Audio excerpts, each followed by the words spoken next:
విధానమే ఆయన సిద్ధాంతం. డాక్టర్ బిఆర్ అంబేద్కర్ గారు రాసినటువంటి రాజ్యాంగం భారతదేశంలో ఉన్నటువంటి ప్రజల ఒక జీవిత ప్రమాణాలని, జీవిత విధానాన్ని ప్రభావితం చేయడమే మాత్రం కాకుండా భారత పరిపాలన కూడా ఆయన సిద్ధాంతం ప్రకారమే నడుస్తూ ఉంది. సో ఇంత ప్రభావితం కలిగినటువంటి వ్యక్తిని ప్రపంచంలో మరి భారతదేశంలో ఆయన జన్మించడం నిజంగా మన అదృష్టంగా మనం భావిస్తూ ఉన్నాం. మరి అటు గొప్ప నాయకుడిని మరి ఈరోజు మనం స్మరించుకుంటూ మరి ఆయన వర్ధంతి సందర్భంగా ఈ రకంగా అందరం కూడి వచ్చినాం. మరి ఇంకో విషయం చెప్తా ఉన్నా, 70 సంవత్సరాలుగా మనం చూస్తూ ఉన్నాం భిన్నత్వంలో ఏకత్వం. భారతదేశంలో వివిధ జాతులు, మతాలు, కులాలు, ప్రాంతాలు, భాషల వారు ఉన్నప్పటికీ ఈ భిన్నత్వంలో ఏకత్వం ఎలా సాధ్యమైంది అంటే అది భారతరత్న డాక్టర్ బిఆర్ అంబేద్కర్ గారు రాసినటువంటి రాజ్యాంగం, ఆ సిద్ధాంతం వల్లే ఇది సాధ్యమైంది. గత పాలకులు డాక్టర్ బిఆర్ అంబేద్కర్ గారు రాసిన రాజ్యాంగాన్ని అనుగుణంగా పరిపాలన జరిగింది కాబట్టే ఈ భిన్నత్వంలో ఏకత్వం అనేది సాధ్యమైంది. ఈరోజు చాలా సిద్ధాంతాలు ఉన్నాయి. మరి చూస్తా ఉన్నాం, ఈరోజు అనేకులు రకరకాల సిద్ధాంతాలు వచ్చి తీసుకొని వస్తూ ఉన్నారు. ఆ సిద్ధాంతాలను చూసినట్టయితే ఒకవేళ ఆ రకమైనటువంటి పరిపాలన ఉంటే ఈ భిన్నత్వంలో ఏకత్వం అనేది సాధ్యం కాకపోతుంటే ఈరోజు భారతదేశాన్ని మరి విచ్ఛిన్నం చేయడానికి రకరకాల సిద్ధాంతాలు తీసుకొచ్చి మనుషులను వేర్పాటు చేసి విద్వేషాలు రెచ్చగొట్టి మరి భారత రాజ్యాంగానికి స్ఫూర్తికి విరుద్ధంగా వాళ్ళు ఈ రకంగా చేస్తా సమాజాన్ని మరి డివైడ్ చేసే పరిస్థితులు కనిపిస్తూ ఉన్నాయి. దీని అంతటికి కారణం ఏంటంటే చరిత్ర తెలియని డాక్టర్ బిఆర్ ఈ రోజు ముద్ర ఒక క్యాప్షన్ చూస్తా ఉన్నా ఒక వాట్సాప్ గ్రూప్ లో, నీకు చరిత్ర తెలియంది చరిత్రని తిరిగి రాయలేమంట. నిజమే, నాకు అనిపిస్తా ఉంది ఈ రోజు ఉన్నటువంటి యువతకి చరిత్ర తెలియదు. వాళ్ళు చరిత్ర చదవట్లేదు కాబట్టి వాళ్ళు ఎవరు ఏది చెప్తే నమ్మేటువంటి పరిస్థితిలో ఉండి ఈ రోజు దేశాన్ని పెడతో పట్టిస్తున్నటువంటి అరాచక శక్తుల యొక్క చేతుల్లో కీలుబొమ్మలుగా మారుతా ఉన్నాయి. ప్రపంచ చరిత్ర మనం చూసుకున్నట్టయితే ఏ దేశం అయితే మత ప్రాతిపదికన ముందుకు పోయిందో ఈ రోజు చిన్నాభిన్నమైనట్టుగా మనం చూస్తూ ఉన్నాం. మరి డాక్టర్ బిఆర్ అంబేద్కర్ రాసినటువంటి రాజ్యాంగం లౌకికమైనటువంటి రాజ్యం, ప్రజాస్వామ్యం, అందరూ సమానంగా ఉండాలి, అందరికీ విలువలు ఉండాలి, అందరూ సమానంగా ఎదగాలి అనే విజ్ఞానం వైపు తీసుకుపోయేటువంటి సమాజాన్ని నిర్మాణం కోరి ఆయన సిద్ధాంతాన్ని మన భారతదేశ రాజ్యాంగంలో మరి పొందుపరచడం జరిగింది. ఆ రాజ్యాంగాన్ని అనుగుణంగా ఇన్ని సంవత్సరాలు పరిపాలన జరిగింది కాబట్టే భారతదేశంలో శాంతి, సౌభాగ్యాలు, మరి అభివృద్ధి అనేది మనం చూసాం. రాబో రోజుల్లో కూడా అలాంటి అభివృద్ధి రావాలని కాంక్షిద్దాం.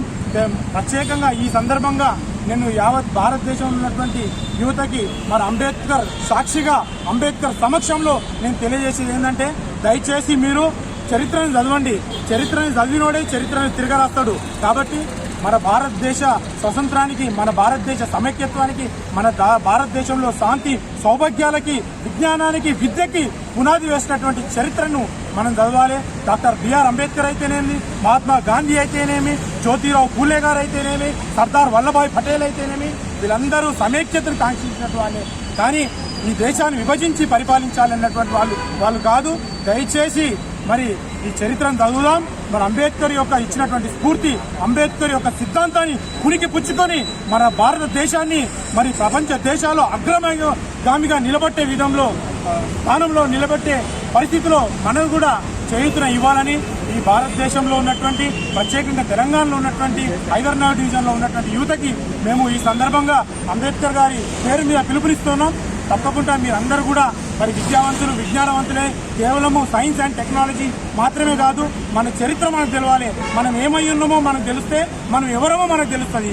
మనం ఎవరమో మనకు తెలిస్తే మనం ఏం చేయాలో మనకు తెలుస్తుంది. కాబట్టి చరిత్రని, మన భారతదేశ గొప్ప నాయకులు ఉన్నారు, వాళ్ళ జీవిత చరిత్రని, భారతదేశ స్వతంత్ర పోరాటం ఏ రకంగా జరిగింది, దాంట్లో ఎవరెవరు పాల్పంచుకున్నారు, ఎవరెవరు వాళ్ళ జీవితాల్ని మరి పణంగా పెట్టిరు, ఎవరెవరు సమాజంలో ఉన్నటువంటి దురాచారాల్ని పారదోలి సమాజం ప్రతి మనిషికి, కులానికి, మతానికి, ప్రాంతానికి విభేదాలు లేకుండా సమానత్వాన్ని తీసుకురావడానికి ఎవరు ప్రయత్నం చేశారు, ఏమేమి చేసినటువంటి విషయాలు తెలుసుకున్నాడే ఇది సాధ్యమవుతుంది. కాబట్టి మరొకసారి డాక్టర్ బిఆర్ అంబేద్కర్ గారి యొక్క వర్ధంతి దినమున నాకు అవకాశం ఇచ్చినందుకు మరి ప్రత్యేకంగా హైదర్నగర్ అంబేద్కర్ అసోసియేషన్ వారికి పేరున కృతజ్ఞత తెలియజేస్తూ, మరి మొట్టమొదటిసారిగా కార్పొరేటర్గా ఎన్నికైనాక మన మధ్యకు వచ్చినటువంటి నారాయణ శ్రీనివాస్ గారు, మరి పెద్దలు రంగారాయ ప్రసాద్ గారు, దామోదర్ రెడ్డి గారు, మరి భోగరాజు గారు, మరి గ్రామ పెద్దలు సత్యనారాయణ గారు, జనరల్ సెక్రటరీ కృష్ణ గారు, మన ఉద్యమంలో నాతో పాటు ముందుండి పనిచేసినటువంటి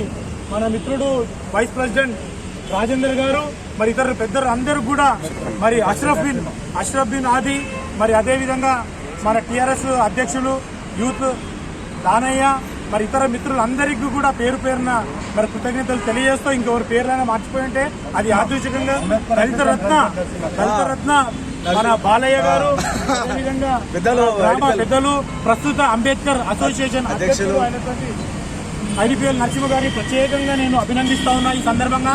ఎందుకంటే ఇలాంటి ప్రోగ్రాం జరగాలి.